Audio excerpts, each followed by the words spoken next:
Saya bahas yang kemarin, Mas. Ini masuk ya? Masuk. Apa geser lagi? Mundur lagi dikit. Kan pengen dua teman. Bahas yang kemarin di rumahnya Mas Edi. Kemarin di rumahnya Mas Edi. Saya kalau lupa ya, apa itu? Amalan. Mungkin Mas Edi, Mas Hitung udah tahu, tapi yang lain kan. Iya, saya kan belum tahu. Mas Guntoro tadi apa? Fundamental. Apa aja tadi? Fundamental itu Allah ya. pertama Allah, Allah. Terus Nabi. Al-Quran, amalan, Al-Quran. wakalon, amalan. 4. Amalan. Iya juga amalan. Sebenarnya banyak persamaan. Banyak persamaan. Kalau ini fundamental. Kita namanya Fundamental. Itu kalau bahasa kita itu Saya inti dari intinya atom. Fondasi lah. kunci rizki, Pak. Oh, kunci rezeki itu. Ilmu lagi kan? Ya. Ini kayaknya perlu tambahin. Boleh, silakan. Makanya kan fungsinya sharing kan begitu. Saling berbagi. Enggak. Sampean tadi ngucapin tapi kayaknya nggak ditulis. Makanya perlu ditulis. Nanti ini saya masukkan ke saya. Ya. Oh gitu. Tuh. Siap. Artinya saya dapat ilmu dari Mas Gun, walaupun Mas Gun tidak ditulis Ya. apa. Itu kan bisa saya tambahkan. Iya. Di resume mah. Heeh. Apa ya bahasanya ya? Blendering, main layangan, blendering. Tidak Ono layangan wong, katon. boleh riba, Pak. Ini bikin rezeki seret, Pak. Yakin? Yakin saya. Pantesan Ya. ngomong dia. Banyak yang hancur karena riba, Pak. Makanya ini sebelum saya ketemu Mas Gun, ini tidak pernah saya masukkan ke kunci rizki, Pak. Wajah saya kelihatan nggak sih? Kelihatan, mau enggak kelihatan dulu tak? Fokus kok. Istri saya sih. Masuk dulu, fokus. Ini tidak boleh riba ini.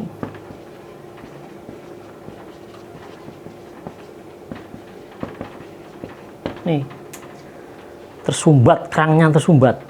Banyak lumutnya. Kalau masih riba. Ya. Ini hati-hati nih. Kunci rizki nih, jangan riba.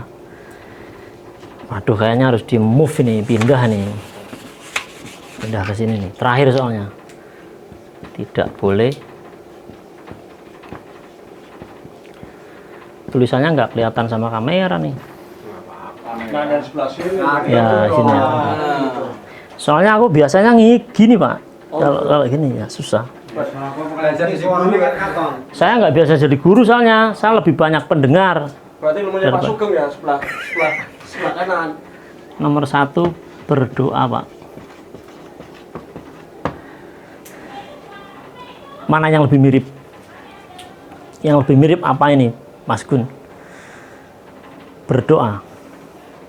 Mustahil suatu usaha akan sukses kalau tidak berdoa. Harus berdoa. Yang mirip dengan nomor 1 kan, berdoa kan memintanya. Iya, berdoa. Makanya ini miripnya yang mana kan gitu. Soalnya ini masih umum. Berdoa, Pak, tidak asal berdoa, harus tahu waktu mustajab ketika berdoa. 1, antara azan dan iqamah. Ini mustajab, Pak. Kalau anda semua tadi antara habis azan sama qomat tidak berdoa, rugi sampai.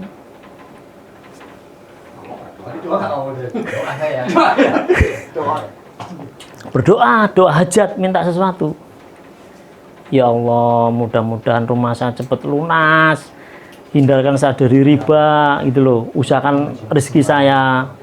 Ini mustajab ini. Doa, usaha nggak berdoa, nggak susah. Doa itu bisa merubah takdir, Pak. Nah, ini pemahamannya udah kelas tinggi nih. Berdoa bisa merubah takdir. Takdirnya sudah dicatat sama Allah. Dicatat. Tapi antum semua berdoa. Berubah. Karena antum berdoa. Tapi doa itu tercatat di kitabnya Allah. Doa. Kapan? Antara azan dan iqamah. Mustajab. Kedua, sepertiga malam terakhir. Saya kira banyak yang tahu, nggak usah dijelasin. Sepertiga malam yang antara jam 2 sampai menjelang subuh. Hah? Sepertiga malam doa ya. Saya tidak mengatakan sepertiga malam sholat tahajud. Enggak. Berdoa enggak berarti sholat tahajud. Kamu bangun jam 3. Doa. Kalau kata Rasulullah, dan andaikan engkau sholat, maka sholatnya diterima. Dalam suatu riwayat. Jadi ketika kamu terbangun, kamu mengucapkan la ilaha illallah wahdahu la syarikalah lahul mulku wa lahul hamdu wa huwa ala kulli syai'in qadir. Subhanallah, alhamdulillah, Allahu akbar, Allahumma firli, ya Allah ampuni aku. Atau berdoa dengan semisalnya, minta hajat. Niscaya akan dikabulkan oleh Allah. Dan apabila engkau sholat, maka akan diterima sholatnya. Jadi kalau terbangun di sepertiga malam, disunahkan berdoa. Doa untuk kebaikan dunia dan akhirat dong, jangan dunia mulu. Iyalah. Karena akhirat itu panjang, Mas. Ketiga,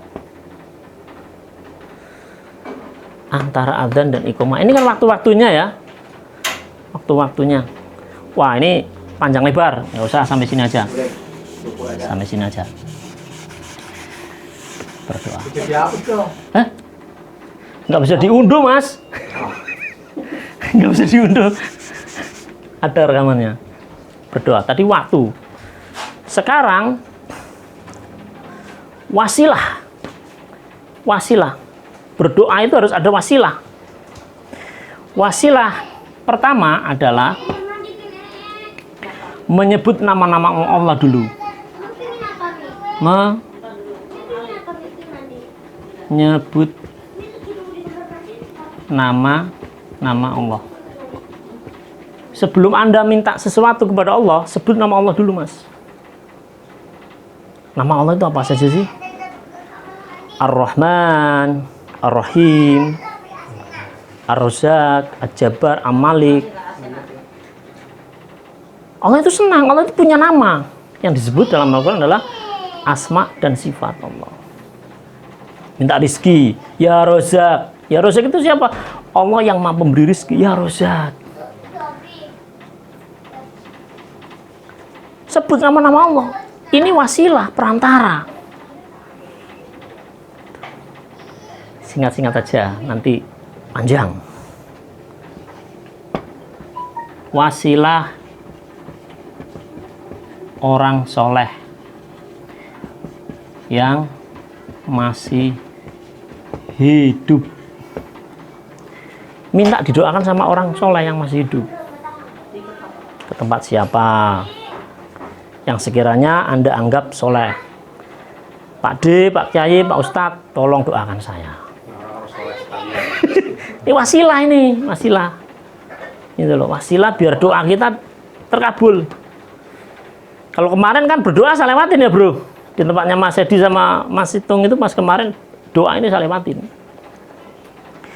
Karena yang lain hampir mirip, sama Guntur itu hampir mirip. C. Apa? Wasilah dengan, wasilah itu perantara ya. Wasilah dengan amal soleh. Ayo, amal soleh itu apa? Ini amalan nih. Sama kan? Wasilah dengan amal soleh. Bersedekah, amal tidak? Amalan. Memberi nafkah istri, amalan. Makanya kesempatan kalian ketika gajian kasih duit nih, amalan sama istri. Ya Allah. Orang turai, Mak. Berdoa. Minta sama ya Allah, saya habis habis ngasih nafkah sama istri. Ini amalan ya Allah. Maka dari itu saya minta gantinya yang lebih baik ya Allah. Perantara dengan amal soleh. Jangan panjang-panjang, waktunya lama. Mas, senyum itu yang di belakang. Ini makam. hapuskan nih. Ya wes, kalau ada kan live-nya nanti. Live-nya ya. Warna yang bisa Belum. Ada mau diedit yang kata-katanya yang berbahaya itu. Di-cut dulu. Kata-kata yang bikin istri nggak seneng biasanya gitu. Di-cut dulu. Kedua, apa ini? Berbakti sama orang tua. Tadi di sini ada temuin orang tua, bener Pak Gun ya? Betul.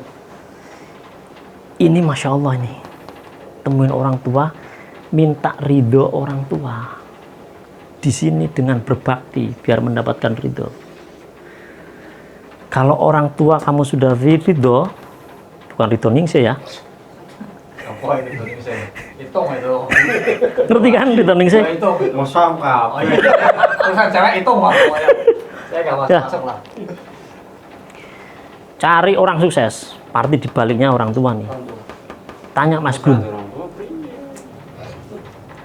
Nanti Pak, di sini tak terangin. Ini orang sukses, pasti rata-rata berbakti sama orang tua. Tanya Mas Gun. Pasti dia berusaha membagian orang tua. Dan orang-orang sukses rata-rata orang tua, Pak. Di balik itu dia pasti nyenengin orang tua. Ini nggak usah panjang lebar, kayaknya udah tahu, udah pada tahu. Soalnya kalau di detail ini bisa setengah jam. Saja pertanyaan tadi, berbakti kepada orang tua apabila orang tua meninggal dunia. Satu, mendoakan. Kedua, kita harus berbuat baik kepada teman-teman beliau yang masih hidup. Ya, termasuk berbakti kepada orang tua. Ya. Cari wasilah yang lain. Ngiling lah, kayaknya ono lah. Saat di kelas bapakmu. Saya pernah mendengar cerita. Iya. Saya pernah mendengar cerita dari seseorang. Seseorang itu cerita kepada saya. Itu orang tadinya rezekinya banyak, nggak taunya orang tuanya pernah curhat ke saya. Kurang ajar itu anak, udah kaya lupa sama saya, nggak pernah tak doain sekarang, miskin sekarang. Ya. Malah nyambung, maksudnya nggak sampai.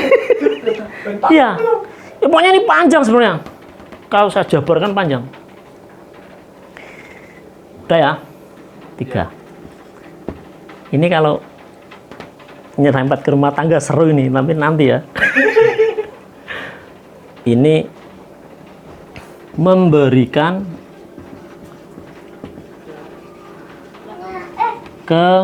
kemudahan kepada orang lain. Ini udah tak singgung di tempatnya Mas Edi. Nah, itu Memberikan kemudahan. Memberikan utang. Memberikan kemudahan kepada orang lain. Termasuk ibaratnya itu. Iya. Dalam riwayat itu, kalau engkau memberikan kemudahan kepada seseorang, ya, kalau kalian memberikan kemudahan kepada seseorang, maka Allah akan kasih kemudahan kalian di dunia. Kemudahan. Dan apabila kalian meringankan hutang orang lain, melunasi hutang orang lain, maka diberikan kemudahan di dunia dan di akhirat, Pak, di padang mahsyar juga. Makanya ini masya Allah ini. Tapi jangan dijadikan dalil untuk berbalik. Ya, Oh, jangan. ini untuk amalan kita. Ini. Dan ini memberikan kemudahan kepada orang bisa dijadikan wasilah untuk berdoa kepada Allah. Istri saya pernah mau hamil kena kista. Ingat rumus ini, Pak. Rumus ini. Diteleponin teman-temannya yang punya utang. Utangnya cuma berapa, Pak? 150. Walaupun 150 di mata Allah sudah memberikan kemudahan kepada orang. Di telepon, Om, Bu, Mbak, dulu punya utang ya 150 kayaknya. Iya, insya Allah saya ikhlasin. Ini sudah kategori ini, sepele 150. Tapi khasiatnya sudah memberikan kemudahan. Maka Allah pasti akan kasih kemudahan di dunia dan di akhirat. Di padang mahsyar dikasih kemudahan. Makanya ada ulama yang bilang memberikan hutang kepada orang lain dibandingkan dengan sedekah bersedekah itu pahalanya lebih besar melunasi hutang orang lain. Memberikan utangan kepada orang lain. Kenapa? Kenapa jawabnya? Karena kita memberikan sama Ujang, belum tentu Ujang butuh. Ujang nih saya kasih duit 1 juta. Ujang waktu itu nggak planning mau buat beli apa. Ekonomi masih oke-oke aja. Tapi kalau orang berhutang kepada kita, merengek-rengek, ini pasti butuh ini. Apalagi buat makan gitu. Itu kategori memberikan kemudahan.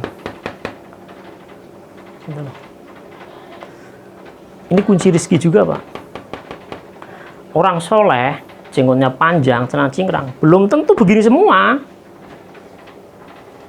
Karena ini termasuk akhlak, memberikan kemudahan. Orang kategori jenggotan ya.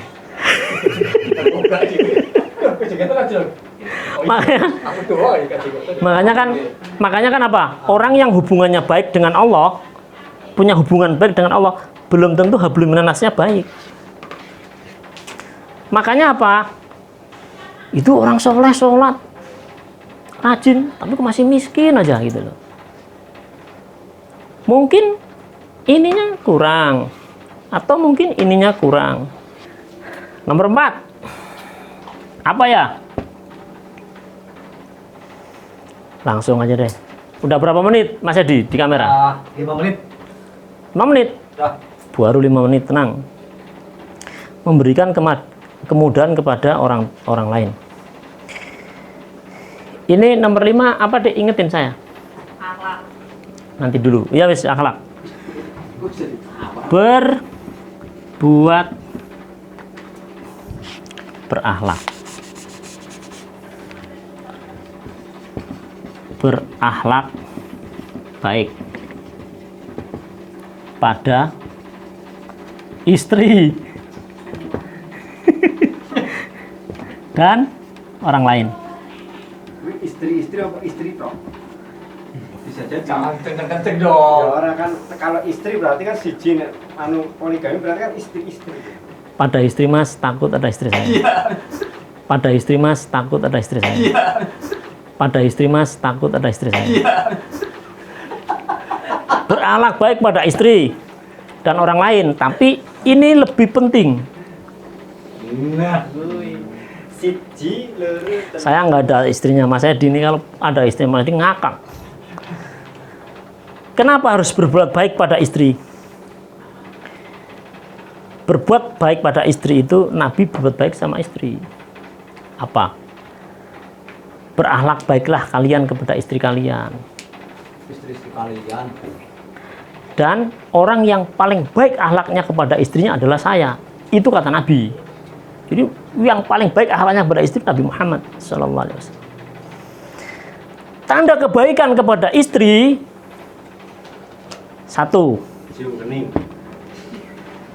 Larang jalo. memberikan kemudahan. Besar maning toh. Memberikan kemudahan, Pak. Di poin 3, memberikan kemudahan kepada orang lain. Belum tentu memberikan kebaikan kepada istri. Belum tentu memberikan kemudahan kepada istri. Ada ibu-ibu misal, stop, ikut Mas nebeng sama orang lain, diberi kemudahan. Begitu sama istri, Mas mau ke sekolahan, anter, alah sekolah deket aja, nggak mau memberi kemudahan. Berilah kemudahan kepada istri Anda, walaupun itu sepele. Mas, popoknya anaknya kayak tunggu, kasih kemudahan. Jangan walu STI, Enggak mas, demi Allah rezeki kamu seret kalau begitu. Coba perhatikan orang-orang yang sukses, anaknya pasti baik sama istri. Mas Gun, sama istri gimana? Alhamdulillah. Mas Edi baik, sampean pengen tahu piring yang nyuci yang beliin dia. Bener mas? Dia enggak, Mas Edi beliin piring dong, enggak, dia yang ke pasar. Makanya dia yang lain lockdown, dia nggak lockdown. Rezekinya ngalir terus karena apa? Memberikan kemudahan kepada istri. Di status hari Minggu masak, saya bilang sama istri saya, nih kan Dik, nih ciri-ciri orang sukses, bukan EQ-nya tapi dia memberikan kemudahan kepada istri. Kalau zaman muda saya memberikan kemudahan sama istri, berakhlak buruk sama berakhlak berlembut lembut kepada istri, itu aib. Waktu saya muda ternyata itu salah. Mending kita dijulukin STI. Umar bin Khattab itu pemberani, tapi begitu sama istri lembut. Akhlaknya harus bagus sama istri. Akhlak bagus itu memberikan kemudahan. Yang kedua, jangan zolim.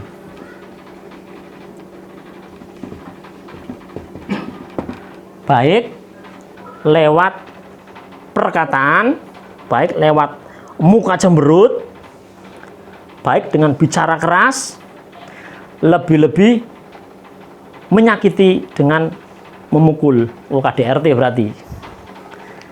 Berarti berakhlak baik sama istri itu caranya memberikan kemudahan. Ya, memberikan kemudahan. Kemudian jangan zolim. Zolim, ciri-cirinya zolim itu mukanya cemberut, pulang kerja istrinya ngajak senyum, dia nggak mau senyum. Istri sakit hati. Kalau istri sakit hati, dia yang rencananya ntar 1/3 malam mau bangun, mau mendoakan suaminya, nggak jadi mas, nggak mau. Tapi kalau pulang kerja, Dek, saya nanti kasih hadiah kan, pulang kan, wah seneng istri. Ini memberikan kemudahan, memberikan kemudahan. Kemudahan jangan zolim, baik dengan muka maupun perkataan. Lisannya dijaga. Susah ini bos, ini gampang. Saya share ke istri saya, pasti seneng nih. Ini gampang ya. Ini saya juga sama kayak sama Mas Hitung, udah tahu, belum tahu ilmunya ini, orang tuanya udah meninggal. Terus memberikan kemudahan sama orang, friend saya baik sama friend. Ini yang susah mas, nomor 4, Masya Allah. Susah. Kenapa susah? Karena serawungan tiap hari. Serawungan tiap hari susah. Kadang perkara kentut aja bisa jadi bertengkar. Bener nggak bro? Jadi memberikan kemudahan, jangan zolim. Kenapa kok istri? Nah, karena gini mas, memang pesan Rasulullah untuk berakhlak baik sama istri. Ya. Pak Ustadz. Memang pesan Rasulullah untuk berakhlak baik sama istri. Yang kedua, istri yang soleh itu doanya dikabulkan 1/10 orang soleh mas. Gitu loh. Kenapa? Sudah saya jelaskan tadi di rumahnya Mas Edi. Perumahan itu kalau berdoa itu mengena. Kalau laki-laki ya Allah, saya minta mobil, udah selesai.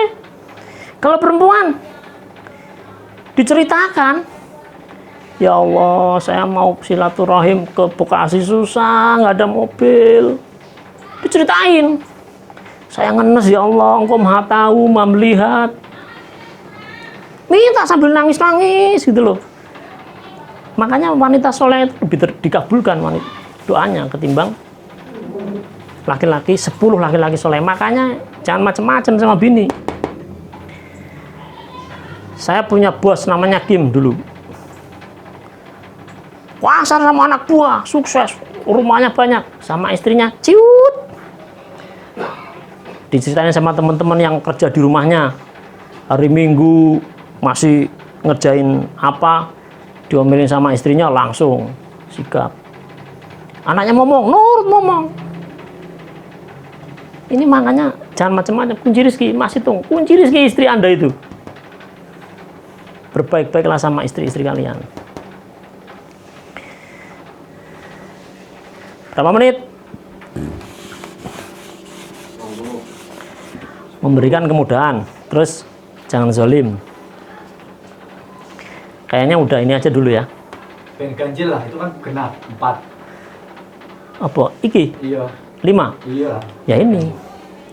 Saya tambahin ini. Jangan riba.